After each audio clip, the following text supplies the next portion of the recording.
नमस्कार दर्शक बंधु अपडेट न्यूज को आपण को स्वागत अभिनंदन जनाऊँ। आज आम नयागढ़ जिला दशपल्ला ब्लॉक दशपल्ला डाक्तखाना आम उपस्थित अच्छु।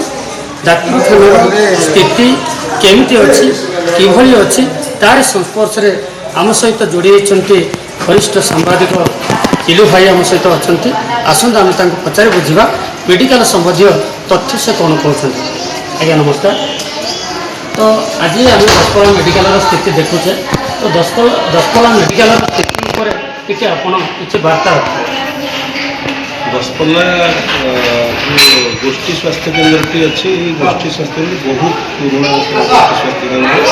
दशपल्ला गणतंत्र राज्यर जो गोटे स्वास्थ्य सेवाई रजा राजुड़ा समय ये गोटे हस्पिटाल कराइला ताकि परवर्ती अवस्था एरिया हस्पिटाल है गोष्ठी स्वास्थ्य केन्द्र है गोटे सब डिविजनल हस्पिटाल होगा यहाँ जाऊँ।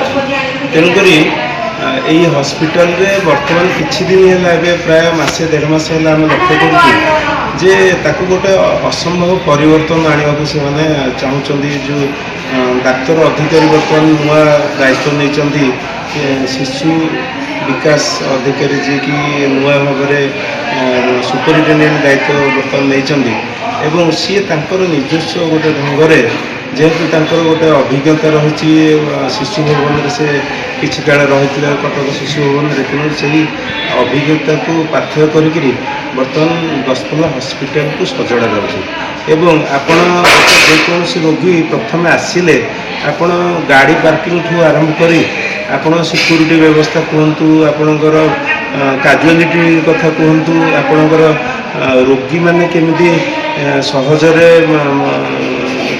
चिकित्सा पाइपर डाक्तर को देखा करें एवं सुविधार कि पाथ लैब्रे केमी ये गुड़िक रिपोर्ट गुड़िक ठीक समय केमी मिल पार। आउ गोटे बड़ जिनस माने जो टेस्ट गुड़िक दशपल्ला हो पार नाला से जो नुआक डाक्तर सार दायित्व नहीं प्रचेषार गुड़े बड़ बड़ टेस्ट गुड़िक गोटे प्राइवेट एजेन्सी जो सरकारी व्यवस्था रही गोटे प्राइवेट एजेन्सी मध्यम से टेस्ट गुड़िक कर दि जाऊँगी। तेणुक तार लाभ दशपल्लार जो रोगी मैंने पाँच। आउ गोटे जिनस देखा मिलूँ किछि दिन है देखुलु आम डाक्तर प्रकोष्ठ एसी लगी नर्स प्रकोष्ठ एसी लगी एवं साधारण रोगी जो रोचन से प्रकोष्ठ बर्तमान एसी व्यवस्था कर रक्त भंडार जो अभावटा रही पूरण करने चेष्टा चली। तेणुक आप लक्ष्य करेंगे जेकोसी रोगी प्रतिदिन आसती से केमती भल बेडसीट पाइबे भल पानी पीवा पाइबे गरम पानी केमती जार आवश्यक अच्छे से पाइबे एवं स्वच्छता को बेसी गुरुत्व से दौरान हॉस्पिटल भितर माने जी मैंने सी चप्पल पिंधिकी वार्ड भितर प्रवेश करेंगे ना एवं सबु समय सबू रोगी को समस्त देखा करें ना जमी आप प्राइवेट हॉस्पिटल हो कटक बड़ मेडिकल हो कि 6 नंबर हॉस्पिटल हो कि एम्स हो जमी रोगी और रोगी अटेंडेंट निर्दिष्ट भाव में किसी समय पर से विजिट आवर भितर रोगी को देखा करेंगे सेटा से प्रक्रिया ये आरंभ हो जाए रोगी और रोगी अटेंडेंट को पास देवार व्यवस्था आरंभ हो जाए। तेणुक आम भावुँ किसी दिन भितर निश्चित भाव में दशपल्ला हस्पिटाल किसी सुधार आसवाक जाऊँगी। जेनेटर हो धर लाइन कटिला मात्र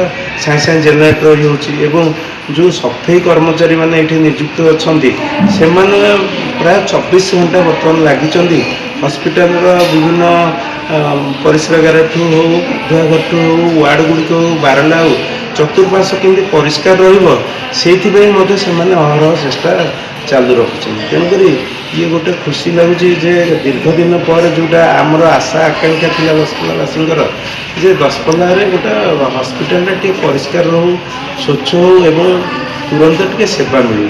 गोटे बड़ असुविधा हूँ कौन डाक्तर अभाव ये रही जदि राज्य सरकार डाक्तर नियुक्ति दिंते तेरे यही दशपल्ला यहाँ गोटे दशपल्ला हस्पिटाल हूँ गोटे रेफराल हस्पिटाल आपणकर आउपर प्राय 7-8टा छोट छोट हस्पिटाल निर्भर करे धरतु टाकेरा हो बाणीउचा हो चढ़ापल्ली हो कलसाखंड नुआगाँ हो ମଧ୍ୟକଣ୍ଡ ହଉ এই ହସ୍ପିଟାଲ ଗୁଡ଼ିକର ବଡ଼ ହସ୍ପିଟାଲ ହେଉଛି ଦଶପଲ୍ଲା ହସ୍ପିଟାଲ। ତେଣୁକରି ଏଇଠି ନିହାତି ମେଡ଼ିସିନ ସ୍ପେଶାଲିଷ୍ଟଙ୍କର ଆବଶ୍ୟକତା ରହିଛି, ଅର୍ଥୋପେଡ଼ିକ୍ ସ୍ପେଶାଲିଷ୍ଟଙ୍କର ଆବଶ୍ୟକତା ରହିଛି ଏବଂ ଜଣେ ଭଲ ଗାଇନିଂ ଡକ୍ଟରଙ୍କର ମଧ୍ୟ ଆବଶ୍ୟକତା ରହିଛି। କାରଣ ଯେଉଁ ଗାଇନିଂ ଡକ୍ଟର ବର୍ତ୍ତମାନ ଅଛନ୍ତି ସେ ଅବସର ପରେ ଆଉ ଥରେ ତାଙ୍କୁ ଏଇଠି ରଖାଯାଇଛି।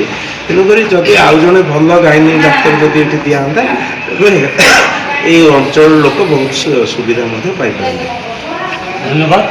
ତ ଶୁଣୁଥିଲେ ଆମର ବରିଷ୍ଠ ସାମ୍ବାଦିକ ଭାଇ ଦଶପଲ୍ଲାର ଡାକ୍ତରଖାନାର ସମସ୍ତ ସିଚୁଏସନ୍ ଉପରେ ଉପସ୍ଥାପନ କଲେ। ହୁଏତ ସରକାର ଯେଉଁଭଳି ତତ୍ପରତା ଆଣିଛନ୍ତି ଏବଂ ଯିଏ ଡାକ୍ତର ଏଠି ତତ୍ପରତା ଆଣିଛନ୍ତି ନିଶ୍ଚିତ ଭାବରେ ଆଗକୁ ସୁଧାର ଆସିବ ବୋଲି ଆମର ବିଶ୍ୱାସ ରହିଛି। ଦଶପଲ୍ଲାରୁ ପୁନକାନ୍ତ ବେହେରାଙ୍କ ରିପୋର୍ଟ, ଅପଡେଟ୍ ନ୍ୟୁଜ୍।